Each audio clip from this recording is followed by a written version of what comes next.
96.5 The Fox, the new evolution of classic rock, free beer, hot wings every weekday morning. And as a kid growing up in Michigan and actually just north of Flint, Michigan, one band that I always heard about was Grand Funk Railroad. And it is an absolute honor for me to be joined on the phone right now by Don Brewer from Grand Funk Railroad, coming to the Prairie Knights Casino on August 2nd.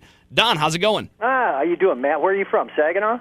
Just inside Saginaw, Essexville, Michigan. Yeah, okay, sure. Yeah, so now out in Bismarck doing the radio thing, but always cool to get the chance to talk to somebody from Michigan. Yeah. Well, that's what you know.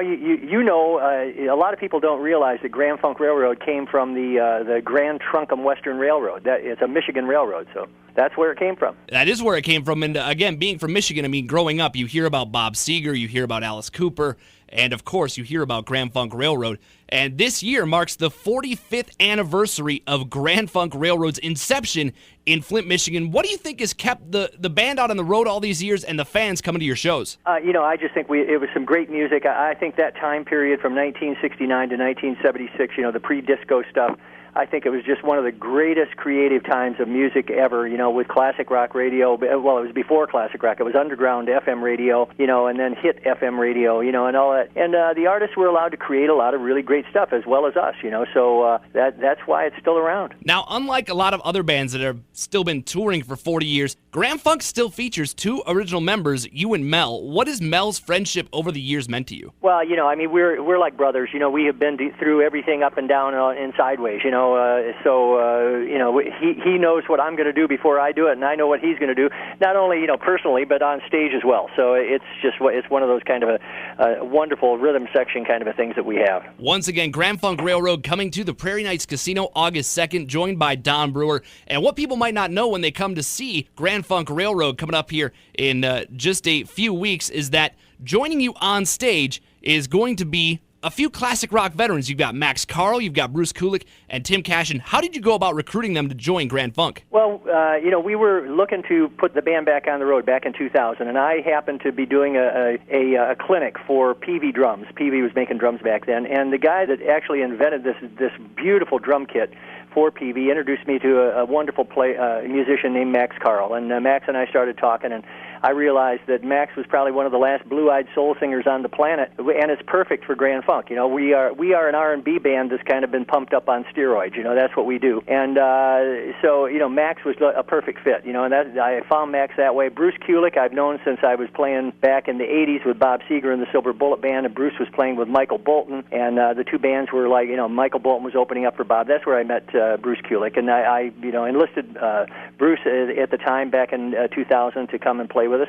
And Tim Cashin from the Bob Seger camp as well is a great keyboard player, great singer, and it's a terrific band. So you still kind of keep the Michigan connection going in Grand Funk's current incarnation. Oh yeah, it is. And we all have this love of R&B music, and that's really what Grand Funk music is. When it gets right down to the heart and soul of it. Now, when you started Grand Funk 45 years ago in Flint, Michigan, did you ever expect the band to sell over 25 million records and still be touring the country in 2014? Oh no, I mean when you're a kid, 19, 20 years old, you don't really look forward to to making it 45 years in the business. It was just a matter of getting through another year. Hopefully you could get a hit record. That's what you were looking for. So you get a hit record, that means you can play some dates. So that you kind of took it one step at a time, and it exploded. It was huge all over the world.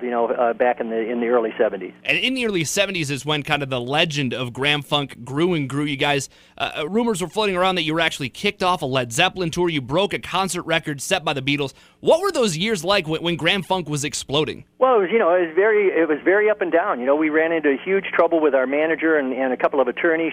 And they sued us, and it was all over the place. And as you mentioned, we were kicked off a Led Zeppelin tour, for being too good. Actually, we came out on the Led Zeppelin tour as the new band. They had been around for a couple of years, and here Grand Funk Railroad came out, and they didn't like the fact that we were getting the audience going so much, and their manager pulled the plug on us. So that was that.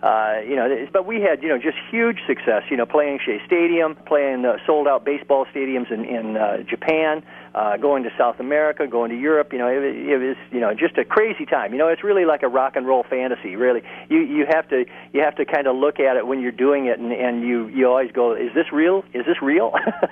Joined on the phone by Don Brewer from Grand Funk Railroad. Grand Funk at the Prairie Knights Casino coming up on August 2nd. Now, Don, you've been doing this for 45 years. What is your best memory of your years out on the road in the studio doing the Grand Funk thing? Well, I've got just tons of memories, and I'm still creating memories. We get the privilege to go all over the country, go all over the world, and just see beautiful, beautiful places. We were up in Montana last week, and it was just absolutely gorgeous. Then we went from Montana out to Oregon again, another gorgeous spot. So, those kind of things. And when you play outside in some of these areas, where the stage is set, and you see this beautiful landscape all around you, it's mind-boggling. So to play those kind of things, to have the Shea Stadium thing, to play, having played Europe and Japan, it's incredible. And even though Grand Funk has been around now for 45 years, there are still bands that are putting out covers of your tunes. Recently, Rob Zombie released a cover of We're an American Band. How does it feel to have these newer bands still covering you, and do you think they're doing your band a service? Well, I think it's an honor, that people go back and they dig up, material that they think it still ought to be recreated again. I still haven't heard a great cover version of the song "We're an American Band." Kid Rock has done it, and Garth Brooks has done it, and Bon Jovi, and you mentioned Rob Zombie. But everybody that I hear do the version of Grand Funk, they're really just doing an imitation version of the song. I would love to hear somebody do a different take on it. I was kind of expecting when Kid Rock did it, with his hip hop stuff. I kind of thought maybe he'd put that kind of a slant on it, but he didn't. But I'd love to hear it that way. And you guys actually did that with the Locomotion years ago, but you actually put your own spin on it. Yeah, that was, and Some Kind of Wonderful as well was another huge hit for us to cover. But we make it ours. Now I got to mention this, and this is basically because I'm a huge Simpsons fan, and I've watched The Simpsons for years. And being from Michigan too, it's awesome to hear Homer Simpson name drop Grand Funk, and I think at least 3 different episodes where he says something about Grand Funk. The kids don't know who Grand Funk is. As a member of Grand Funk Railroad, what is it like watching a TV show that's been around longer than any other TV show mention your band? Well, I think that puts us in the category of real Americana. I think there must be a writer or one of the producers of The Simpsons that's a Grand Funk fan, and he has used the reference to Grand Funk Railroad and used music and so forth and so on. Mentioned each guy by name.